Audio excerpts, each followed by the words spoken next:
Ara passaria la paraula al grup d'Unitat Municipal Nou i al seu portaveu, el senyor Tomàs Carandell, sisplau. Bé, bona tarda, bona nit. En tot cas, intentarem fer una intervenció ajustada al temps marcats. Començaríem fent una anàlisi una mica del municipi per aportar algunes dades, malgrat se n'han posat moltes sobre la taula i que potser no tindrem més temps per analitzar, però sí que teníem preparada per dibuixar una mica també a la nostra intervenció algunes dades més. Els 30.000 habitants que té el municipi, o vora els 30.000, són més de 30.000, perquè segons els anys estem una mica en aquesta línia, que té el municipi de Sant Pere de Ribes, repartits entre dos nuclis de població, més tots aquests petits nuclis que són les urbanitzacions i que abans l'alcaldessa els ha citat a tots en l'inici de la seva intervenció, conformen un municipi complex i divers. Un municipi amb una situació socioeconòmica també molt complexa, potser marcada per un atur registrat del 20% sobre la població amb possibilitats de treballar, però que acompanya una altra dada, que és la població desocupada, que no és el mateix que l'atur registrat, de vora els 5.000, que seria a prop del 40%. I, per tant, una dada que s'ha de tenir en consideració a l'hora d'analitzar i de definir com és el nostre municipi i quines són les polítiques públiques que s'haurien de desenvolupar. Atenent també a la població que treballa, creiem que és important saber que afiliats al règim general hi ha 4.500 i més del 60% d'aquests 4.500 que treballen en el règim general de la Seguretat Social, el 60% treballa per les petites i mitjanes empreses. I 2.200, més de 2.200, i aquestes són les últimes dades en tot cas, serien autònoms.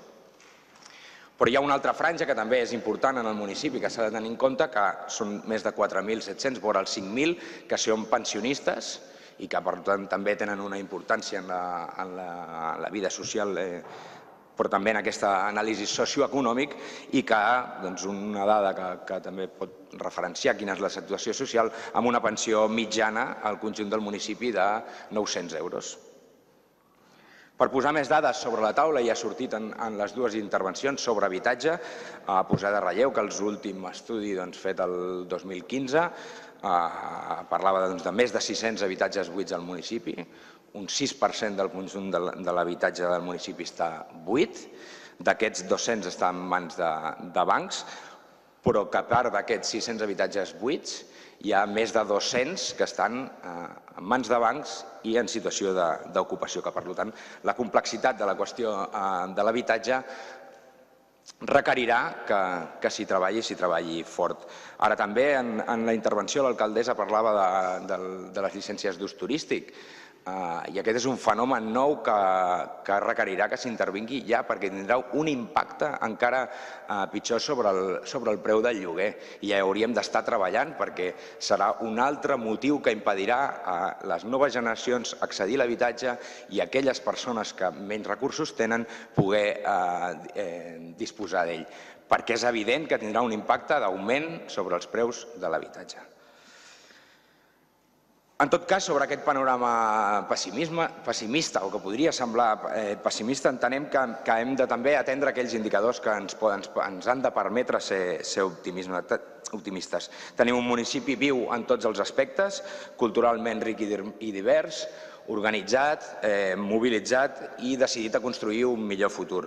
Nosaltres entenem que malgrat hem de ser conscients d'aquesta realitat, no podem normalitzar i assumir que es sistematitzi o formi part de l'estructura la pobresa i l'exclusió social, l'esfondrament econòmic que ha viscut no només el municipi, el país, podríem parlar de tot el sud d'Europa, però que no el podem assumir com a normal, o la manca de serveis bàsics i mínims que pateixen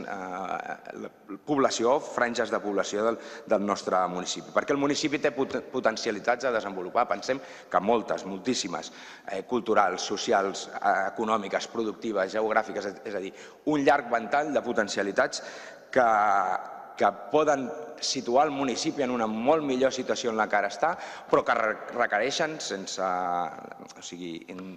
de forma que no es pot rebutjar, d'una acció d'un govern que sigui decidida, i diem d'un govern o de l'Ajuntament perquè entenem que és la institució que és més propera a la ciutadania, que té recursos o que està més dotada de recursos i de capacitats, doncs que faci de guia en quin és el camí que vol recórrer al municipi.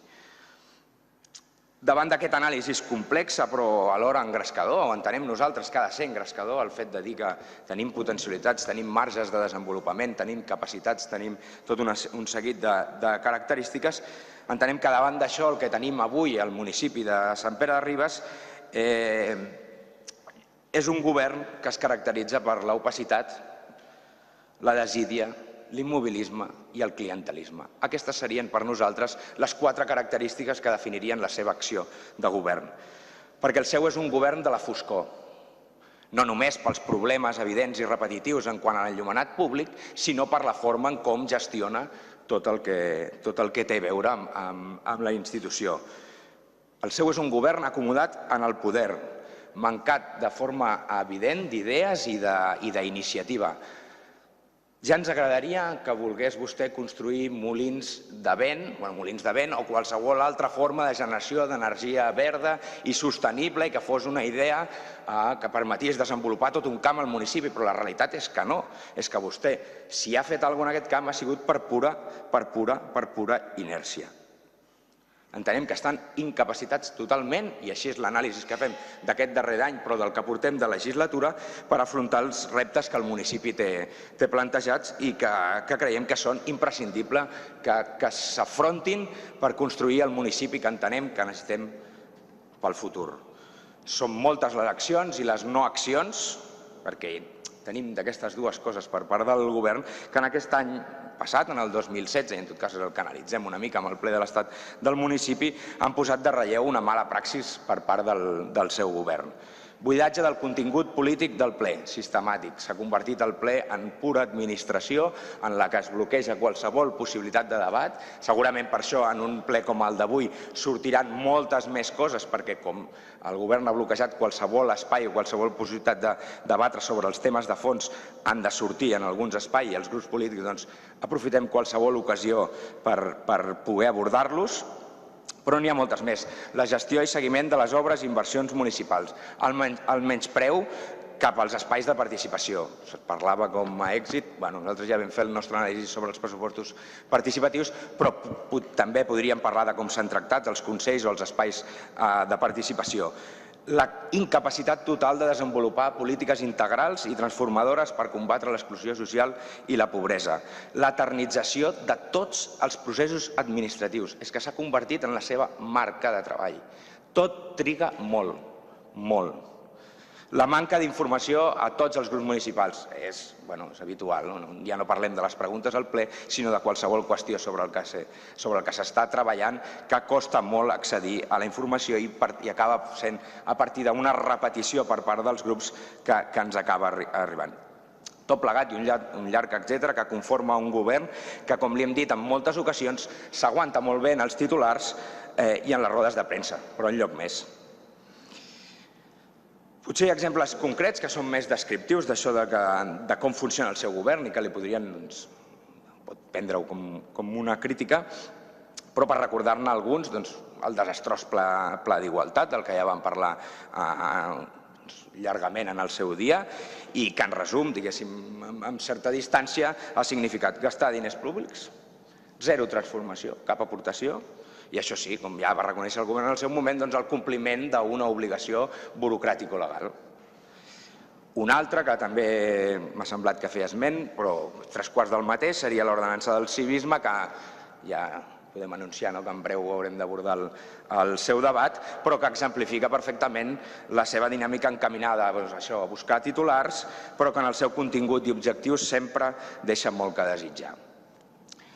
No repetirem els arguments, i podríem fer, però en tot cas entenem que no és el moment, o que entorn a aquest debat no és quan ens toca, i els arguments i propostes que ja vam fer en el debat pressupostari i que nosaltres vam entendre que el rebuig per part del govern a acceptar qualsevol de les coses que li deien ens va obligar a mantenir una posició de votar-hi en contra.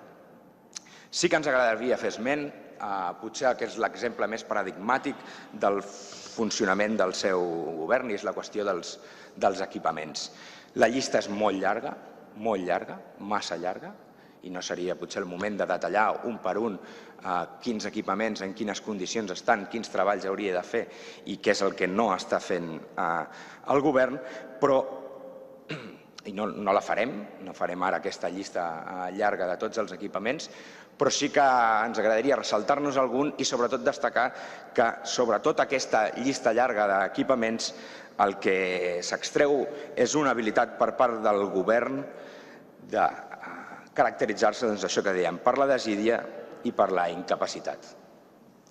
Anant a detallar algun dels temes, doncs el primer ja ha sortit també en les intervencions i potser l'alcaldessa amb la seva, o ens ho hem perdut, no n'ha fet un esment excessiu, malgrat és una qüestió que aquests dies en la festa major de Sant Pau també hi ha hagut certa reivindicació popular i és sobre la Casa de la Vila.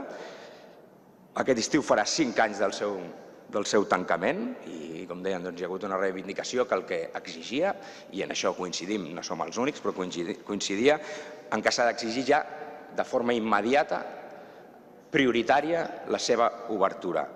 És cert que hi ha hagut factors externs, els tèrmits en un principi i la fallida després de l'empresa, que no podem atribuir directament, o entenem que no són responsabilitat del govern, però n'hi ha que són plena responsabilitat de la seva acció política. I davant d'això, el que hem obtingut per part del govern sempre ha sigut silenci i la resposta una mica habitual de que tot està bé.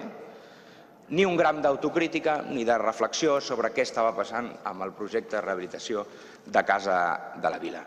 Nosaltres sí que avui aprofitem per fer un petit recordatori sobre com hem arribat fins aquí, i començaríem tenint clar que si no s'han acabat les obres a dia d'avui és perquè el seu govern va decidir modificar el projecte inicial aprovat i a partir d'aquí s'han anat derivant tot un seguit de conseqüències que ens situen en aquesta realitat que a gener del 2017 la Casa de la Vila segueix tancada. I a nosaltres, com a grup municipal, se'ns fa difícil saber quan s'obrirà, perquè els terminis van variant. Costa, quan hem vist el desenvolupament de les obres, creure les primeres previsions, evidentment, hi han quedat les que parlaven del primer trimestre. Creiem que ja han quedat completament desfasades, haurem de ser optimistes mitjans d'any. Ja hem dit en algun ple que si abans d'acabar l'any fem un plenari a l'Ajuntament de Ribes, doncs estarem molt satisfets. Malgrat tot, creiem, i els hi tornem a repetir, crec que aquesta qüestió, la Casa de la Vila, ja no aguanta cap més dilació, entenem que ja n'hi ha prou i que s'ha d'obrir ja, amb caràcter immediat, prioritari. A més d'això, creiem que hi ha més conseqüències. Van assegurar en el seu moment, quan la fallida, el canvi de contracte, els canvis de calendari, que no hi hauria sobrecostos econòmics, però nosaltres ho posem en dubte, i ho posem molt en dubte. Més que res perquè tenim evidències que hi haurà sobrecostos. No només perquè la modificació que vostès van aprovar en el seu dia ja va significar un sobrecost, sinó que aquests dies, analitzant les actes de la Junta de Govern local, hem sabut que l'empresa que porta la direcció d'obres ha demanat i el govern li ha concedit un augment dels honoraris pels mesos en què l'obra, o això és el que justifica, ha estat aturada. I això s'ha fet i el govern ho ha aconseguit, ho ha aprovat, malgrat el precedent de rebuig del plenari en quant a l'augment d'honoraris a aquesta empresa. I jo crec que això s'ha de tenir en compte. El ple es va, davant d'una proposta similar, encara que referia a altres temps, es va posicionar totalment en contra d'augmentar els honoraris a aquesta empresa pels treballs sobre la Casa de la Vila. Per tant, de lliçons de democràcia, poques.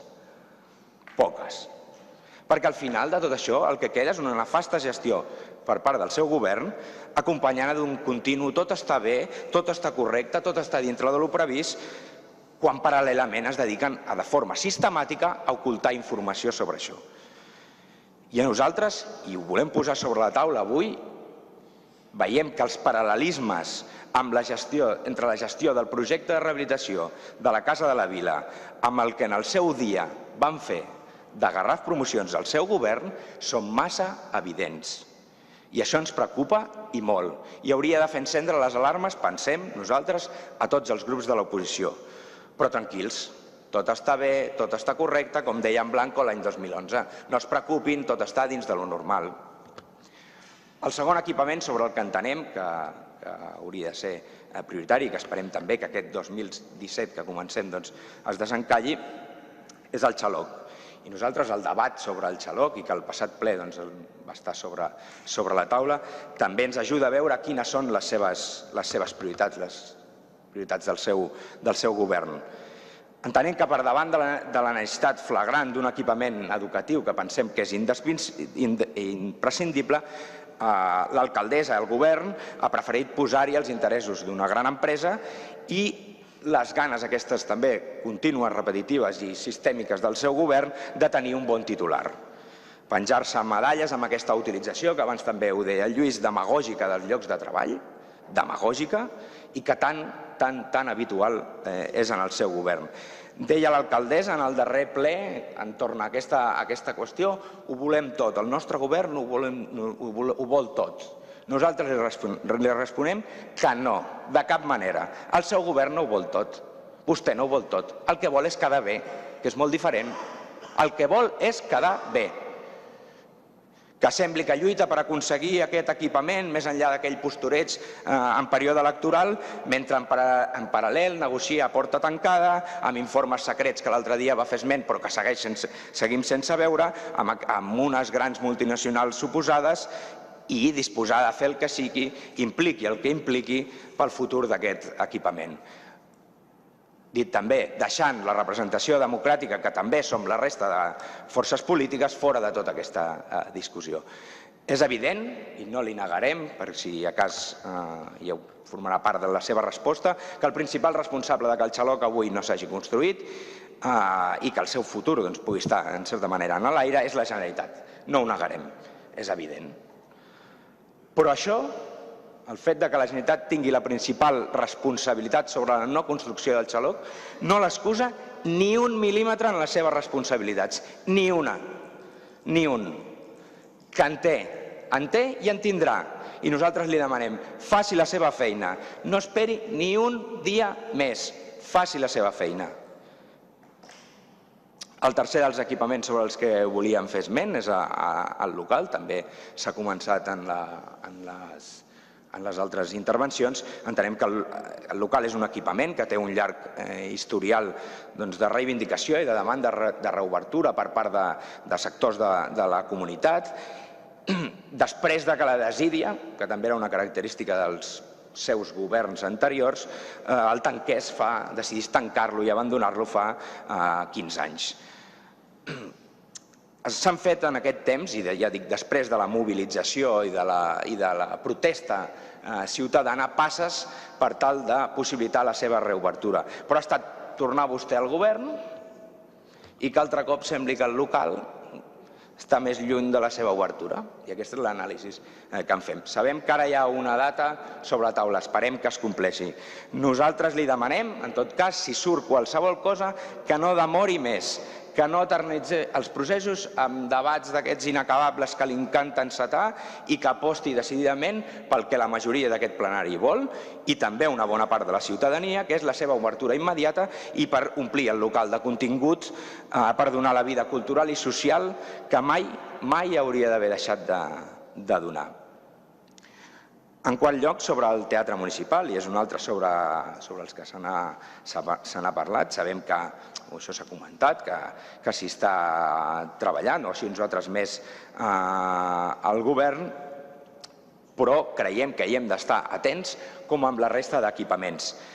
Perquè també és una qüestió que va sortint de forma recurrent, que s'ha pressupostat en diverses vegades. Sí, ara hem vist algun plànol, que en parlem de tant en tant, però que falta concreció, en falta moltíssima.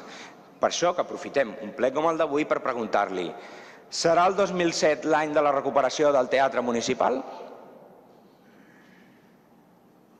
Pot el govern assumir aquest compromís? Per últim, i relacionat més amb equipaments, també amb el patrimoni o amb infraestructures del propi Ajuntament, i ja he fet abans esment en quant a les dades de la qüestió d'habitatge.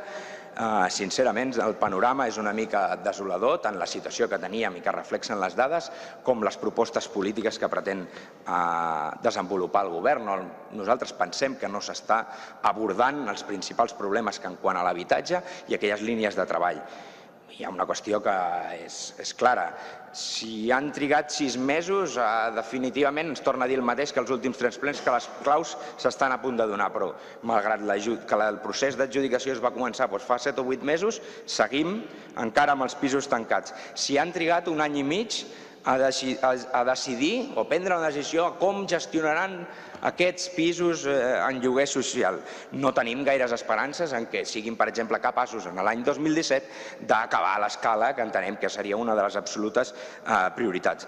Tampoc tenim moltes esperances, malgrat nosaltres ja estarem en aquesta línia de treballar-ho i ens hi trobarà, per abordar la problemàtica relativament nova sobre la qüestió de l'ús turístic i l'impacte que això tindrà sobre la qüestió dels lloguers. Bé, aquestes eren, a grans trets, algunes de les qüestions que li volíem detallar. Evidentment, com li deia abans, tenim moltes més coses, li hem fet propostes també, hi ha moltes que hem explicat moltes vegades, però l'anàlisi que en deixa és que tot això sumat a la seva incapacitat d'arribar a acords d'una forma estable amb cap de les forces polítiques que hi ha representades en aquest ple, el deixa el seu govern i a vostè en una minoria dèbil, molt dèbil. I entenem nosaltres, creiem, si vol ho escolta i si no, no, que hauria de reflexionar per què està passant això, perquè el seu govern es troba en minoria i cap govern, com a vegades entenem que ha fet vostè una crida a estendre la mà i que algú s'assumi al seu treball, perquè cap força política s'hi està sumant. Deia en el ple de l'Estat del municipi del 2016, deia vostè, la senyora alcaldessa, que arribar a acords, a consensos, seria la seva prioritat i que s'hi deixaria la pell, que hi treballaria amb tota l'ànima i amb tota la seva voluntat. Nosaltres entenem, i analitzat aquest any que ha passat des del ple de l'Estat del municipi de llavors al d'ara, que algú els ha de dir que no ho han aconseguit, que han fracassat, estrepitosament han fracassat. I n'han de ser plenament conscients. Però miri, li dic una cosa amb cert també optimisme. Nosaltres, des del grup municipal d'UM9, recollim el guà que vostè ha llançat avui i que també va llançar llavors, la mà estesa que ha dit per arribar a acords. Li demanem una cosa per això, li proposem, en tot cas per poder escoltar-lo, és que faci un gir de 180 graus, un canvi completament radical a la seva acció política. Si vostè es compromet a omplir de contingut paraules que vostè utilitza de forma recurrent com transparència, diàleg, planificació i transformació, si vostè, en lloc de fer-les titulars, que és el que fa habitualment, les omple de continguts i es compromet a desenvolupar accions, ens trobarà. Desenvolupi accions que ens permetin creure i confiar en els posicionaments polítics que vostè expressa. Si vostè deixa la campanya electoral permanent en la que ens té immersos i es posa a governar, ens trobarà. I si no, i també li proposem, assumeixi i reconeixi la seva incapacitat i la del seu govern per tirar endavant el municipi i actuï en conseqüència per tal de, com a mínim, salvem els 2 anys que queden de legislatura i signifiquin millores i transformacions per a un municipi que les necessita de forma urgent. Per la nostra part, i li repeteixo, aquesta voluntat d'arribar a acords si vostè es compromet a canviar les formes en com a fer política i si no, no deixarem passar ni un dia més i seguirem treballant com ho venim fent amb fermesa i convicció pel Sant Pere de Ribes del futur. Moltes gràcies.